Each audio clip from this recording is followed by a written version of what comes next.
1.88 crore online fines.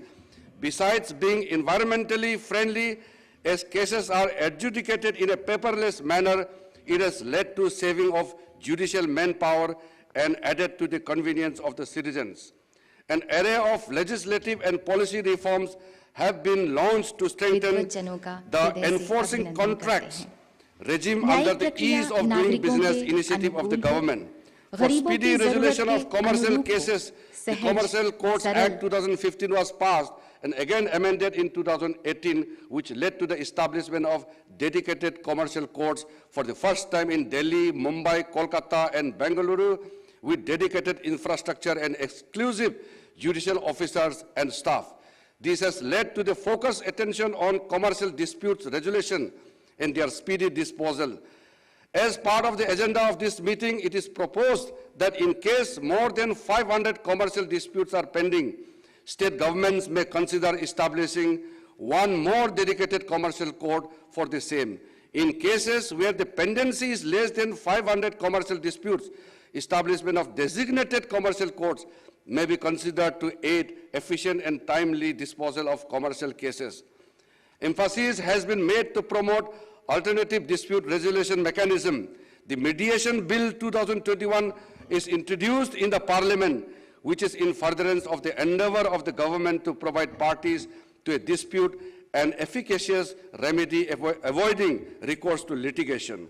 I take this opportunity to laud the efforts of NALSA in taking steps to introduce online filing of pre-institution mediation and organizing e-lok adalats, especially during pandemic. I particularly laud all the panel lawyers, paralegal volunteers under SLS, DLSAs, and Taluka level state authorities for their outstanding contribution in spreading legal awareness and providing legal aid to citizens in remote corners of the country. I am very happy to inform that Department of Justice is entering into an agreement with NALSA with an aim to create a synergy between schemes, especially Telelaw and Nyay Bandhu. This agreement will facilitate expansion of telelaw services through trained lawyers in every district of the country. I request all the states and union territories to extend their wholehearted support in reaching the unreached. I would like to remind that in order to ensure free and fair delivery of justice, it is extremely important that court complexes work in a safe and sound environment. I request the state government to ensure adequate security to the judges and court complexes. I also urge all other officials of the courts, including the bar associations, to create a conducive and enabling environment in maintaining the decorum of the court and court complexes. I am confident that under the able guidance of Honorable Prime Minister and Honorable Chief Justice of India, we will be able to uphold constitutional principles of justice, equality, and fairness entrusted to us. I have been personally influenced deeply by the philosophy of integral humanism and the concept of Antyodaya, propounded by Pandit Dindayal Upadhyay, which means rise of the last person, which is also means justice to the last man standing. This brings me to the end of my welcome address, with strongly endorsing the view of the first Law Minister of India, Dr. B.R. Ambedkar, who said, justice is another name of liberty, equality, and fraternity. Thank you very much. Jai Hind.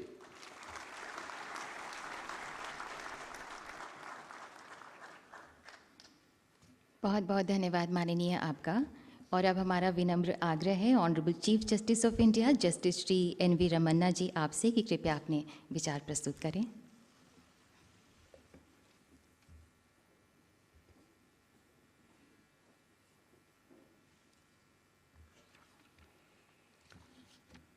Honorable Prime Minister of India, Sri Narendra Modi ji, Honorable Union Minister for Law and Justice, Sri Kiran Rijiju ji, Brother Justice U.V. Lalit, Sri S.P. Singh Baghela, Minister for State for Law and Justice, Chief Ministers and Ministers from different states, Brother and Sister Judges of the Supreme Court, Sri K.K. Venugopal, Learned Attorney General, Chief Justice of different High Courts, Lieutenant Governors, Judges of High Courts, Chairpersons of the Tribunals, Learned Solicitor General, Additional Solicitor General, law officers, judicial officers, media persons, other distinguished guests, ladies and gentlemen, namaskar. I am very happy to be taking part in the 11th Joint Conference of Chief Ministers and Chief Justices for two reasons. Firstly, because we are meeting after 6 long years. Secondly, amongst the public representatives, this is an opportunity for us to learn from your rich experience, knowledge, and wisdom that you have acquired in public life. You are the live link with the people. In your own way, each of one of you is a great opinion builder. Those in public life often come across the grievances of people, including those relating to the judiciary. You are the best placed to enlighten us about the expectations of the people. It is your experience in the field that is going to help us to understand ground realities. I am eagerly looking forward to collaborating with you in identifying and addressing the existing challenges to improve the functioning of the judiciary. All of us are constitutional functionaries, and we abide by the constitutional mandate. The role assigned to each of us needs no reiteration. The Constitution provides for separation of powers between the three organs, clearly outlining their sphere of functioning, delineating their power and responsibilities. It is the harmonious and coordinated functioning among the three organs of the state that has preserved and strengthened the democratic foundation of this great nation over the last 7 decades. While discharging our duties, we all must be mindful of the Lakshmana Rekha. The judiciary would never come in the way of governance if it is in accordance with law. We share your anxiety and concern regarding the welfare of the people. However, at the head of the judiciary, Indian judiciary, I shall attempt to present a broader picture about the judiciary as a whole and highlight the issues that are affecting the system. The 140 crore strong population of the world's largest democracy is bound to test its judiciary. No other constitutional court in the world hears such a wide range of issues in which large number. The situation was foreseen by the first Chief Justice of India, Justice Hiralal Kanya, who had once said, I quote, "This court would be called upon to discharge its duties as perhaps no other court has so far been called upon to do so," unquote. I would like to begin with the identifying few contributing factors for docket explosion in the Indian scenario. If a Tahsildar acts upon a grievance of a farmer regarding land survey or a ration card, the farmer would not think of approaching the court. If a municipal authority or a Gram Panchayat discharges its duty properly, the citizens need not look to courts. If revenue authorities acquired land through due process of law, the courts would not be burdened by land disputes. Apparently, these cases account to 66% of pendency. It is beyond my understanding as to why interdepartmental disputes of the governments or fights between public sector undertakings and the governments end up in courts. If service laws are applied fairly in matters of seniority, pension, and so on, no employee will be compelled to go to courts. It is well known and acknowledged fact that government are the biggest litigants. According to the statistics, it is nearly 50% of the cases. If police investigates properly, fairly, if illegal arrests and custodial torture comes to an end, then no victim will have to approach the courts. Abiding by law and constitution is the key to good governance. However, this is often ignored. The opinions of law departments are not sought in the rush to implement executive decisions. Lack of people, special public prosecutors and standing counsels and the government leaders in courts is one of the major concerns which needs urgent remedy. The decisions of the court are not implemented by governments for years together. The resultant contempt petitions are a new category of burden on the courts, which is a direct result of defiance by governments. Deliberate inaction by the governments, despite judicial pronouncements, are not good for the health of democracy. The judiciary is also confronted with the issues of the executive, willingly transferring the burden of decision-making to it. Although policy-making is not our domain, but if a citizen comes to the court with a prayer to address his grievance, the courts cannot say no. At times, ambiguities in legislation also add to existing legal issues. If the legislature passes a law with clarity of thought, foresight, and with people's welfare in mind, the scope of litigation gets minimized. The legislature is expected to solicit the views of the public and debate the bills clause by clause, threadbare, before enacting a law. When I expressed concern about the passing of laws without much legislative scrutiny on the 15th August last year, I was misunderstood by some quarters. Let there be no doubt, I have the highest regard for the legislature and the elected representatives. I value the role played by each of them in our democracy, right from a ward member to a member of parliament.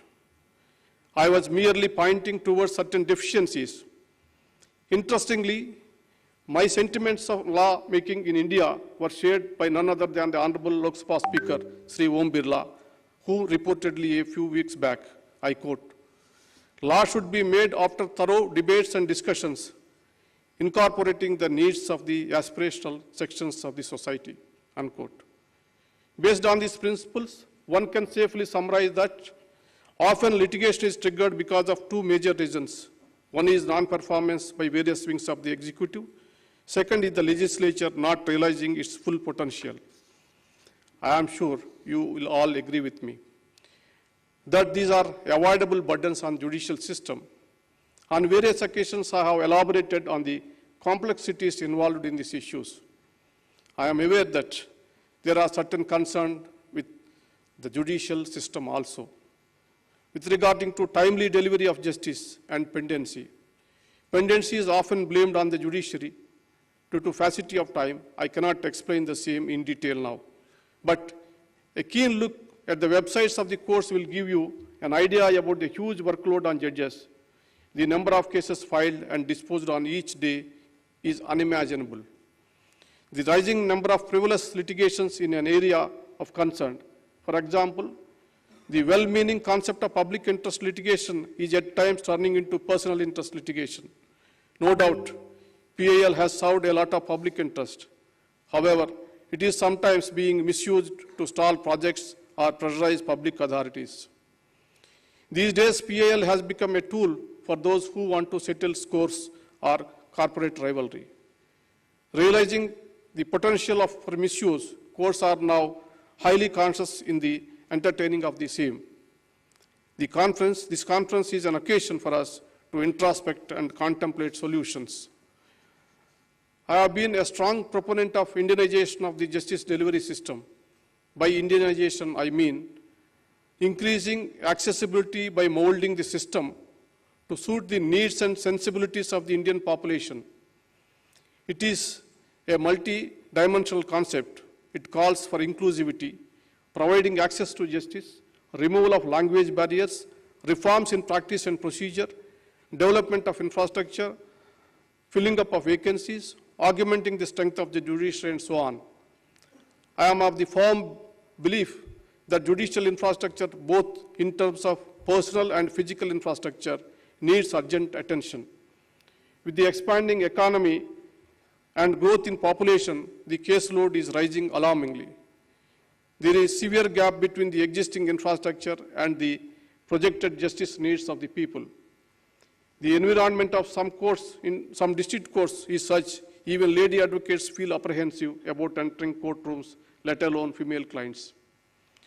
Courts being temples of justice should be welcoming and carry the requisite dignity and aura. To standardize and improve judicial infrastructure, I have been focusing on the creation of special purpose vehicles, namely National Judicial Infrastructure Authority and the State Judicial Infrastructure Authorities in the lines of NALSA and SALSA. Let me make it very clear, this is not about funds. I must acknowledge that the Union government has been making reasonably budgetary allocations through its centrally sponsored schemes for this purpose. The data since the inception of the scheme since 1993 to 94 suggests that allocated funds remain underutilized due to procedural difficulties. The time has come to move on from the present ad hoc committees to more streamlined, accountable, and organized structure. I want to dispel apprehensions emerging from certain sections on this proposal. The proposed authorities are not aimed at usurping the powers of any government. The proposed authorities will have representation from all the stakeholders. It must, however, be acknowledged that it is the judiciary which understands best its own needs and requirements. Hence, the present proposal aims to bring infrastructure development under the supervision of special purpose vehicles to be headed by the respective Chief Justices and involve the representatives of central and state governments. Another important factor in promoting access to justice is filling up of the vacancies, increasing and sanction strength of judges. Yesterday, at the Supreme Court Bar Association event, the learned Attorney General Sri K.K. Venugopal also highlighted the issue of vacancies and pendency, expressing concern about the large number of vacancies at different levels in the judiciary. He said, I quote, "How do you expect that we would be able to even make a dent in the pendency of cases?" Unquote. As on today, out of 1,104 sanctioned posts of High Court judges, there are 388 vacancies. From day one, it has been my endeavor to fill up judicial vacancies. We have made 180 recommendations for appointing in various courts during the last 1 year. Out of this, 126 appointments has been made. I thank the Government of India for clearing the names. However, 50 proposals are still waiting for approval. The High Courts have sent 100 names, which is yet to reach us. The data reveals the earnest efforts being made by the judiciary to fill the vacancies. I would like to urge the Honorable Chief Ministers to extend wholehearted cooperation to the Chief Justices in their endeavor to strengthen the district judiciary. When we last met in 2016, the sanction strength of judicial officers in the country was 20,811. Now it is 24,112, which is an increase of 16% in 6 years. On the other hand, in the corresponding period, pendency in district courts have gone up 2 crores 65 lakhs to 4 crores 11 lakhs, which is an increase 54.64%. This data shows how inadequate the increase in the sanction strength is. Unless the foundation is strong, the structure cannot be sustained. Please be generous in creating more posts and filling the vacancies so that our judge population ratio is comparable to advanced democracies. As for sanction strength, we have just around 20 judges for 10 lakh population, which is alarming. Another important aspect of Indianization is inclusivity. The judiciary, as well as every other institution of our democracy, must mirror the social and geographical diversity of the country. I am receiving many representations for introducing local languages in the proceedings before the High Court. I think the time has come now to revisit the demand and take to its logical conclusion.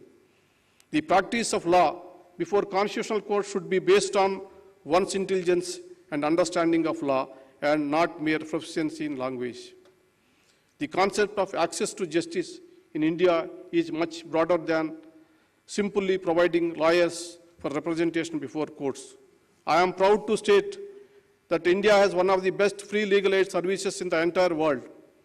Under the able leadership of Brothers Justice Lalit, legal services authorities are doing a tremendous job. I thank the Government of India and other state governments providing active support in this area. Brother Justice Kanvilkar is contributing immensely, strengthening the Supreme Court legal service by deploying modern technology. Brother Justice Chandrachud is adding huge value to the e-courts project. His efforts will ultimately lead to much needed modernization of the Indian judiciary.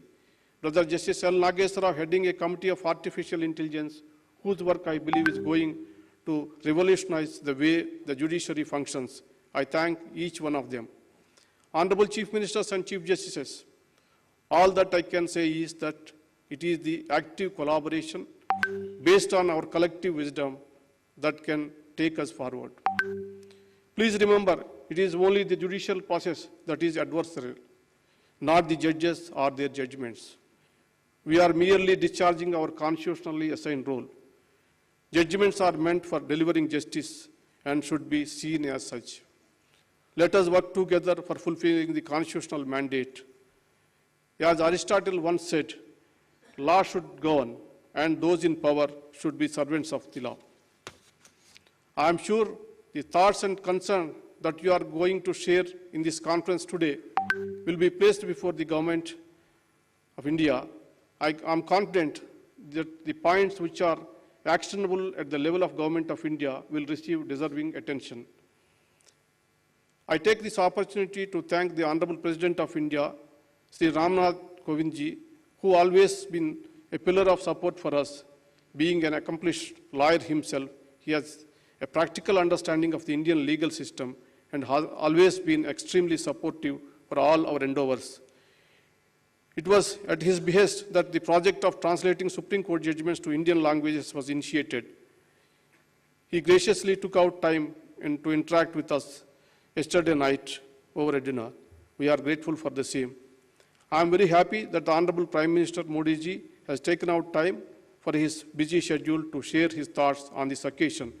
He had readily agreed to lend his support to the legal awareness mission in the interest of increasing accessibility. I thank him for his continued support to the judiciary. My dear friend, Mr. Rijuji deserves special thanks, promptly responding to my suggestion to bring together the Chief Ministers and the Chief Justice for this event.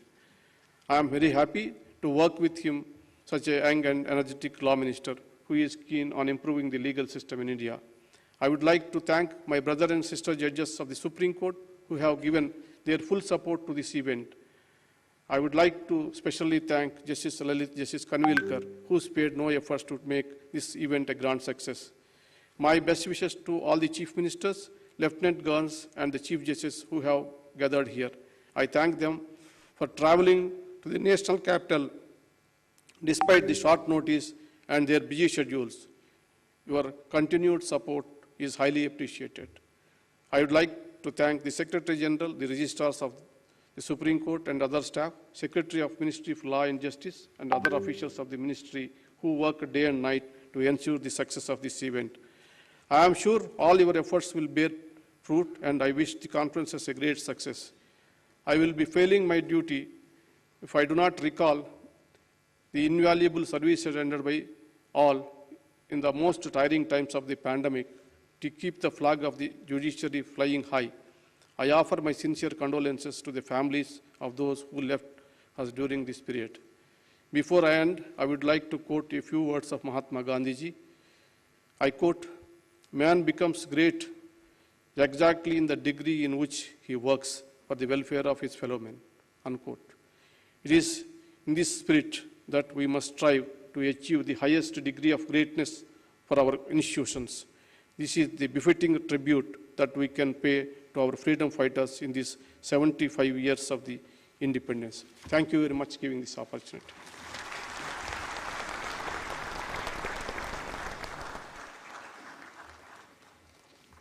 बहुत बहुत धन्यवाद माननीय आपका। माननीय प्रधानमंत्री जी के गौरवशाली नेतृत्व में न्यू इंडिया नागरिकों की आकांक्षाओं का भारत बना रहा है। सबका साथ, सबका विकास, सबका विश्वास, सबका प्रयास अब सबका उत्साह बनता जा रहा है। लोकतंत्र के मंदिर में सर झुकाने वाले माननीय प्रधानमंत्री जी न्याय सबके लिए के प्रति हृदय से समर्पित हैं और पंक्ति में खड़े आखिरी व्यक्ति के लिए भी फिक्रमंद हैं। माननीय प्रधानमंत्री जी से हमारी विनम्र अनुनय है कि कृपया हम सबका मार्गदर्शन करें।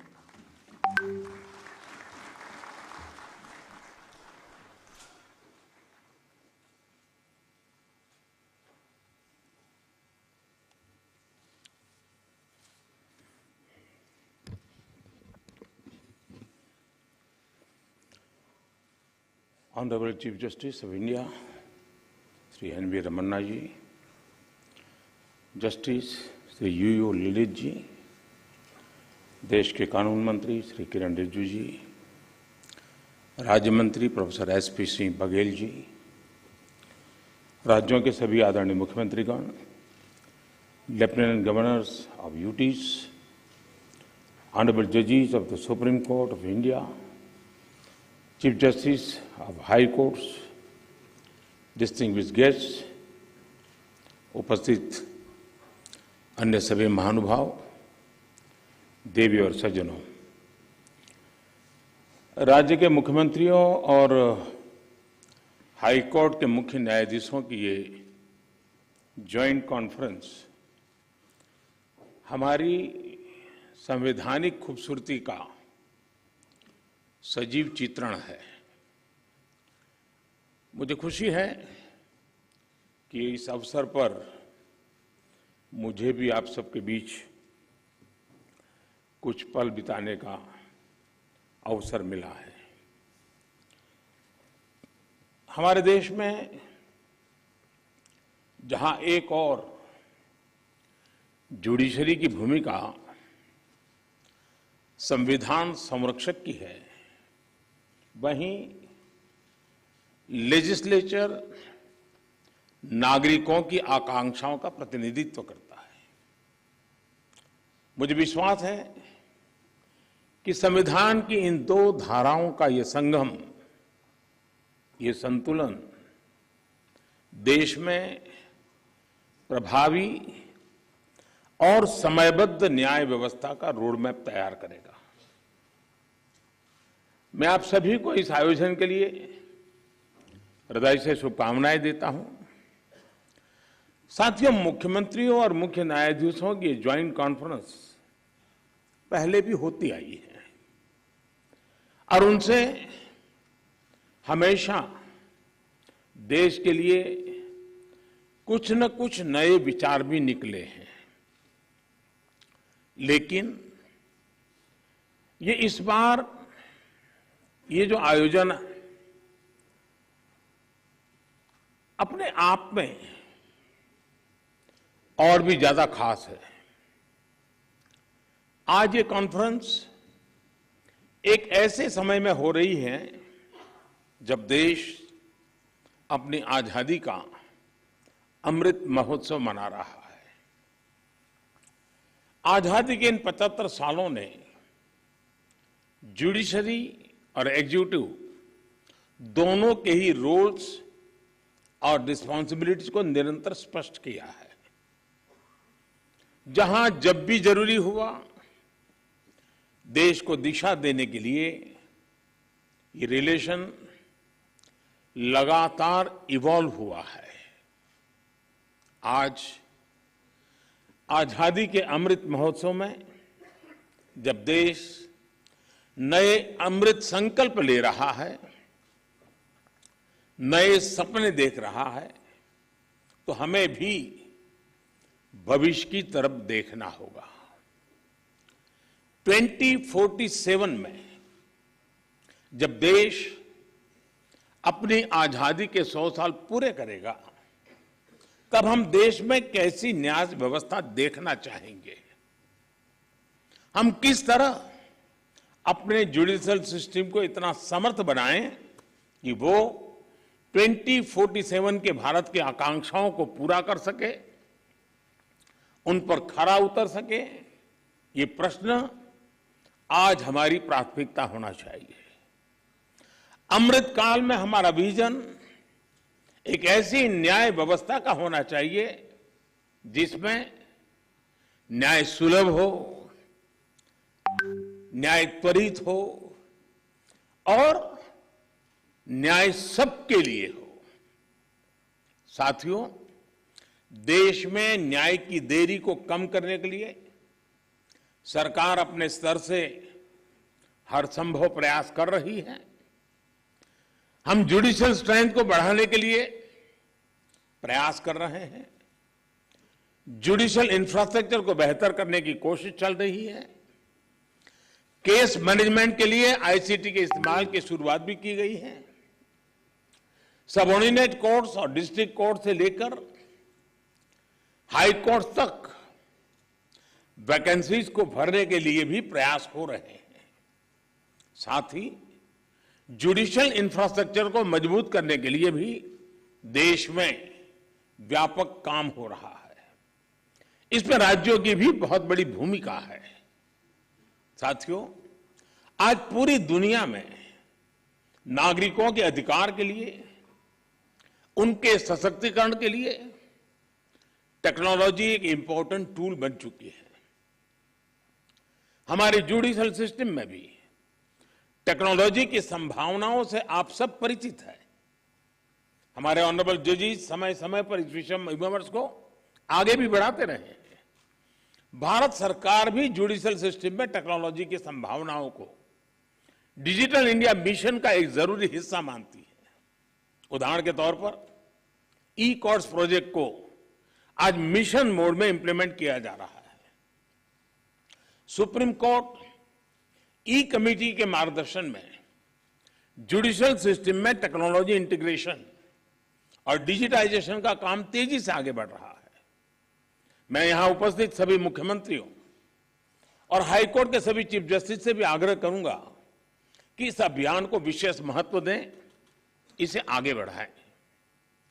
डिजिटल इंडिया के साथ जुडिशरी का ये इंटीग्रेशन आज देश के सामान्य मानवी की अपेक्षा भी बन गई है। आप देखिए, आज कुछ साल पहले डिजिटल ट्रांजैक्शन को हमारे देश के लिए असंभव माना जाता था।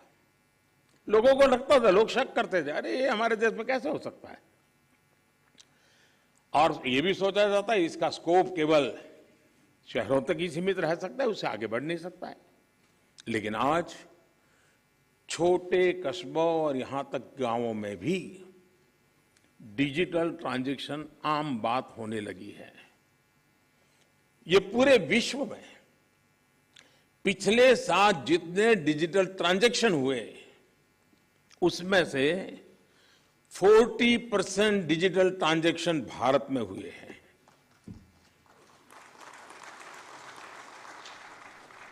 सरकार से जुड़ी वो सेवाएं जिनके लिए पहले नागरिकों को महीनों ऑफिस के चक्कर काटने पड़ते थे, वो अब मोबाइल पर अवेलेबल हो रही है। ऐसे में स्वाभाविक है जिस नागरिक को सेवाएं और सुविधाएं ऑनलाइन उपलब्ध हो रही हैं, वो न्याय के अधिकार को लेकर भी वैसे ही अपेक्षाएं करेगा।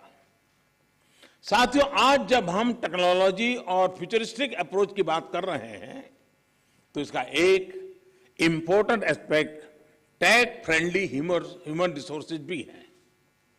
टेक्नोलॉजी आज युवाओं के जीवन का स्वाभाविक हिस्सा है। यह हमें सुनिश्चित करना है कि युवाओं की एक्सपर्टाइज, उनकी प्रोफेशनल स्ट्रेंथ कैसे बने। आजकल कई देशों में लॉ यूनिवर्सिटीज में blockchain, electronic discovery, cyber security, robotic, artificial intelligence और बायो एथिक्स जैसे विषय पढ़ाए जा रहे हैं। हमारे देश में भी legal education in international standard के मुताबिक हो, ये हम सबकी जिम्मेदारी है। इसके लिए हमें मिलकर प्रयास करने होंगे। साथियों, हमारे शास्त्रों में कहा गया है, न्यायमूलम सुराज्यम स्यात्। किसी भी देश में सुराज का आधार न्याय होता है। इसलिए न्याय जनता से जुड़ा होना चाहिए, जनता की भाषा में होना चाहिए। जब तक न्याय के आधार को सामान्य मानवी नहीं समझता, उसके लिए न्याय और राजकीय आदेश में बहुत फर्क नहीं होता है। मैं इन दिनों सरकार में एक विषय पे थोड़ा दिमाग खपा रहा हूं।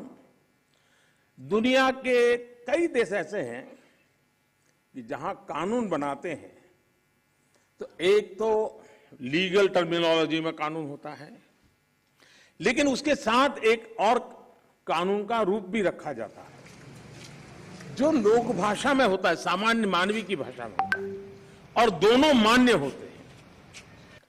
और उसके कारण सामान्य मानवी को कानूनी चीजों को समझने में न्याय के दरवाजे खटखटाने की जरूरत नहीं पड़ती।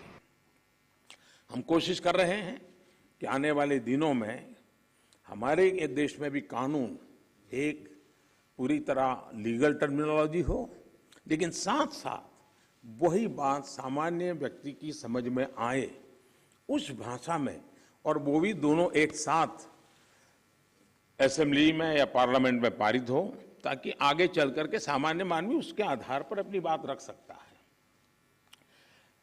दुनिया के कई देशों में ये परंपरा है। अभी मैंने एक टोली बनाई है, वो उसका अध्ययन कर रही है। साथियों, हमारे देश में आज भी हाई कोर्ट्स और सुप्रीम कोर्ट की सारी कार्यवाही इंग्लिश में होती है, और मुझे अच्छा लगा सीजेआई ने स्वयं ने इस विषय को स्पर्श किया। तो कल अखबारों को पॉजिटिव खबर का अवसर तो मिलेगा अगर उठा ले तो।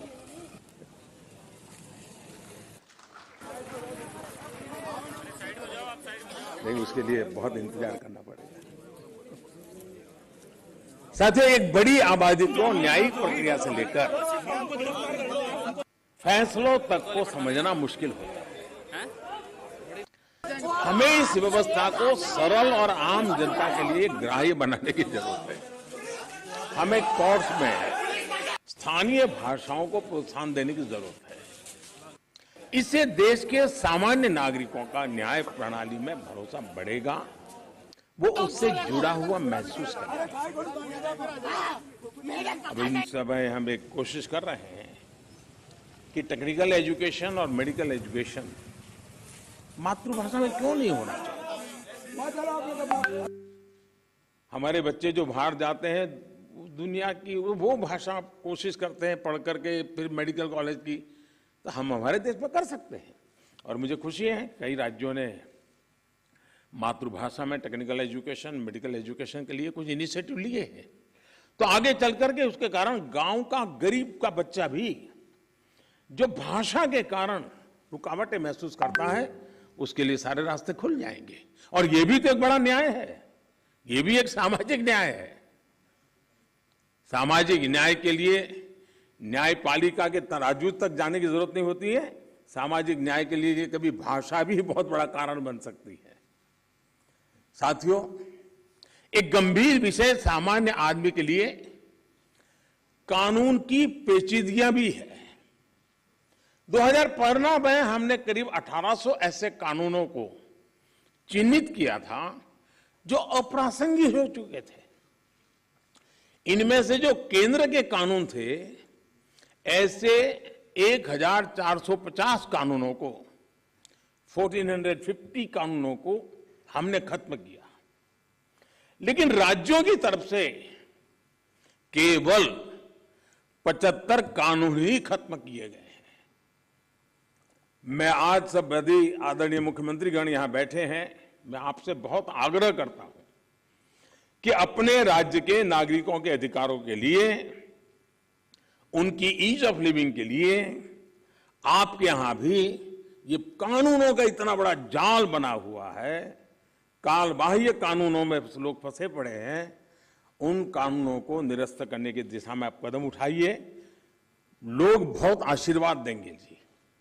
साथियों, न्यायिक सुधार केवल एक नीतिगत विषय या पॉलिसी मैटर ही नहीं है। देश में लंबित करोड़ों केसेस के लिए पॉलिसी से लेकर टेक्नोलॉजी तक हर संभव प्रयास देश में हो रहे हैं, और हमने बार बार इसकी चर्चा भी की है। इस कॉन्फ्रेंस में भी आप सब एक्सपर्ट्स इस विषय पर विस्तार से बात करेंगे ही, ये मुझे पर विश्वास है। और मैं शायद बहुत लंबे अरसे तक इस मीटिंग में बैठा हुआ हूं। शायद जजेस को ऐसी मीटिंग में आने का जितना अवसर मिला होगा उससे ज्यादा मुझे मिला है, क्योंकि मैं कई वर्षों तक मुख्यमंत्री के रूप में इस कॉन्फ्रेंस में आता रहता था। अब यहां बैठना मौका आ गया है तो यहां से आता रहता हूं। तो एक प्रकार से मैं इस महफिल में सीनियर हूं।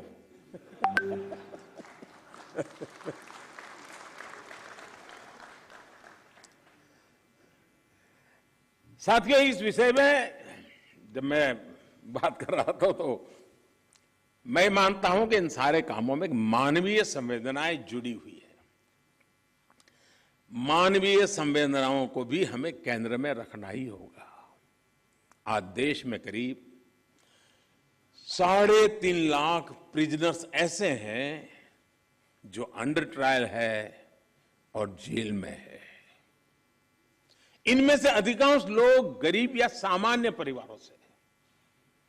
हर जिले में डिस्ट्रिक्ट जज की अध्यक्षता में एक कमेटी होती है ताकि इन केसेस की समीक्षा हो सके, जहां संभव हो बेल पर उन्हें रिहा किया जा सके।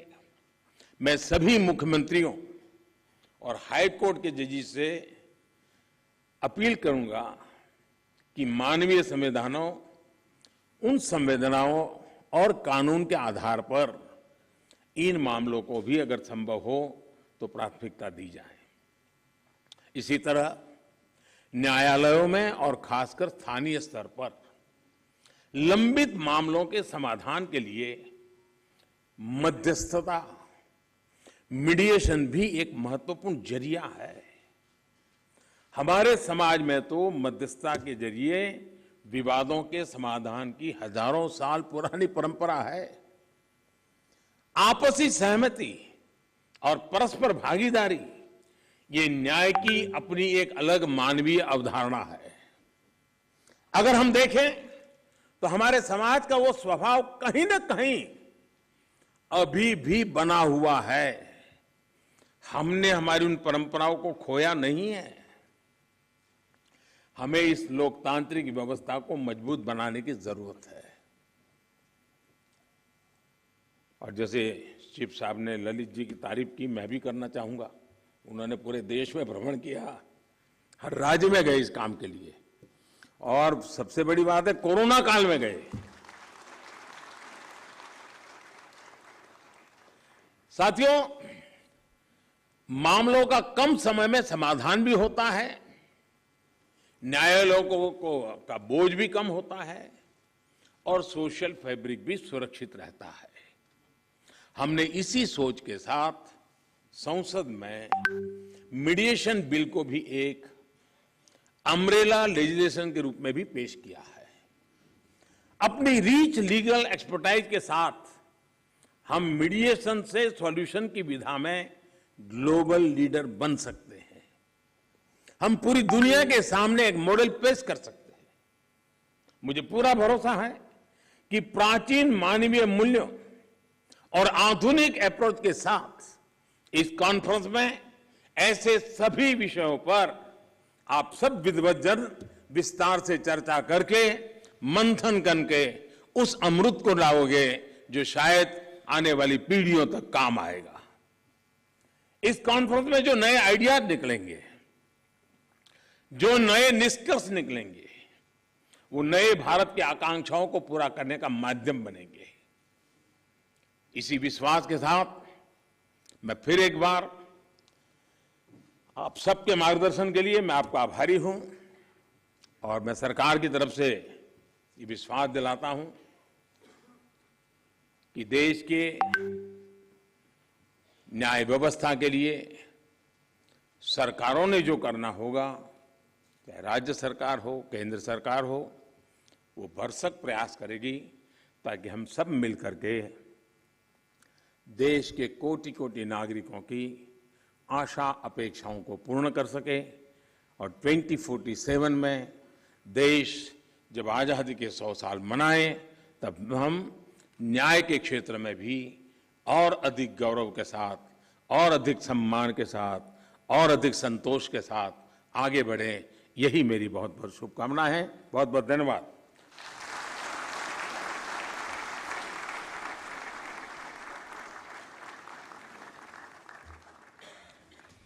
कोटिशः धन्यवाद माननीय प्रधानमंत्री जी, आपकी प्रेरणा के लिए।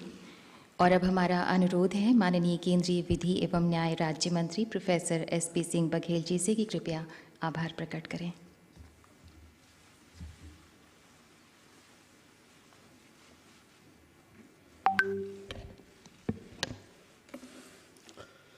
माननीय प्रधानमंत्री श्री नरेंद्र मोदी जी, भारत के मुख्य न्यायाधीश माननीय श्री न्यायमूर्ति NV रमन्ना जी, माननीय विधि एवं न्याय मंत्री श्री किरण रिजिजू जी, माननीय श्री न्यायमूर्ति UU ललित जी, राज्यों के माननीय मुख्यमंत्रीगण, उच्चतम न्यायालय के माननीय न्यायाधीशगण, संघ राज्य क्षेत्रों के उपराज्यपाल एवं प्रशासक, सभी उच्च न्यायालयों के मुख्य न्यायाधीश, राज्यों के कानून मंत्री, गणमान्य व्यक्तियों, देवियों एवं सज्जनों, नमस्कार। उद्घाटन सत्र के समापन पर धन्यवाद प्रस्तुत करते हुए मुझे अत्यधिक हर्ष का अनुभव हो रहा है।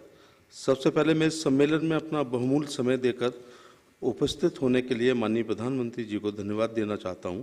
ऐसे आयोजन को अपना गर्मामय नेतृत्व देकर आपने कॉर्पोरेटिव फेडरलिज्म पर अपना विश्वास एक बार पुनः व्यक्त किया है। महोदय, अप्रैल 2016 में आयोजित पिछले सम्मेलन के दौरान आपने न्यायपालिका में आम आदमी के भरपूर विश्वास का उल्लेख किया था। महोदय, तब आपने अंग्रेजों के शासनकाल से चले आ रहे अप्रचलित कानूनों को समाप्त करने पर जोर दिया था। इस दिशा में 1468 अप्रचलित कानूनों को खत्म करने में आपके नेतृत्व वाली सरकार कामयाब रही। महोदय, आपने अदालतों में लंबित मामलों को लेकर भी चिंता व्यक्त की थी। यद्यपि लंबित मामले खत्म नहीं हुए हैं, तथा आप केंद्र सरकार, राज्य सरकारें एवं न्यायपालिका एक साथ मिलकर इसके लिए काम कर रही हैं और आज के तकनीकी सत्रों में इस मुद्दे पर सकारात्मक चर्चा होगी, ऐसा मेरा विश्वास है। आपके नेतृत्व में परिकल्पना की गई डिजिटल इंडिया ने सूचना प्रौद्योगिकी के क्षेत्र में अभूतपूर्व क्रांति लाने का काम किया है। मुझे विश्वास है कि सूचना एवं संचार प्रौद्योगिकी तथा कृत्रिम बुद्धिमत्ता का प्रयोग करके इस गंभीर समस्या का भी समाधान निकालने में आज न्यायपालिका और कार्यपालिका के यहाँ उपस्थित विद्युत जन सक्षम होंगे। 6 वर्ष के लंबे अंतराल के बाद इस साल फिर से समारोह को आयोजित कराने में माननीय मुख्य न्यायाधीश की भूमिका अत्यधिक महत्वपूर्ण रही है। मैं उनके मार्गदर्शन के लिए आभारी हूँ, उन्हें कोटिश धन्यवाद देता हूँ।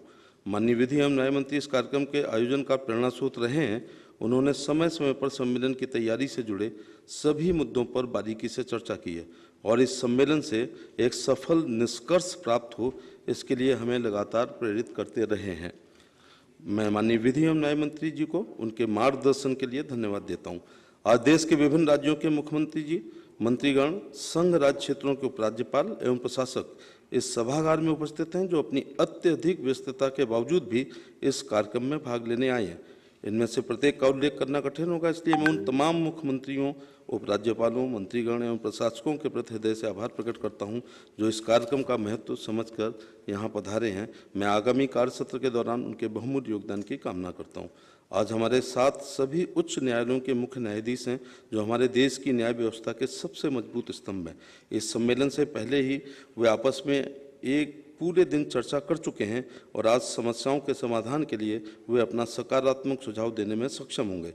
जब राज्य की न्यायपालिका के शीर्ष न्यायाधीश और मुख्यमंत्री एक साथ मिलकर मुद्दों पर विचार विमर्श करते हैं तो समाधान खोजना बहुत आसान होता है।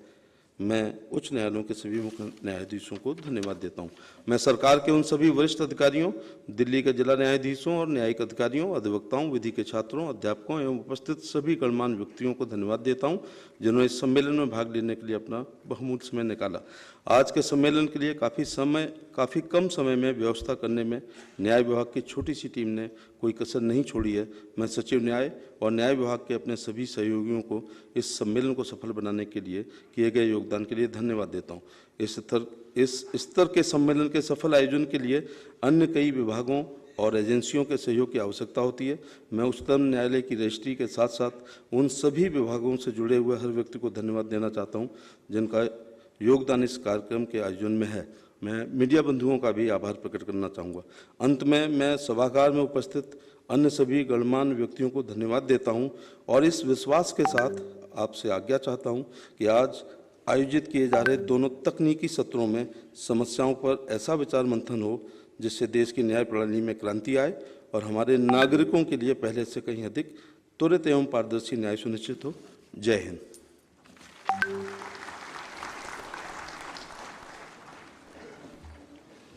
धन्यवाद माननीय राज्य मंत्री जी। बहुत बहुत धन्यवाद माननीय प्रधानमंत्री जी। हम आपके हृदय से आभारी हैं आपकी गरिमामय उपस्थिति के लिए। मंचासीन सभी गणमान्य सम्माननीय महानुभावों का भी हृदय से आभार। आप लोगों से निवेदन है कुछ देर अपने ही स्थान पर रहें। माननीय प्रधानमंत्री जी प्रस्थान कर रहे हैं।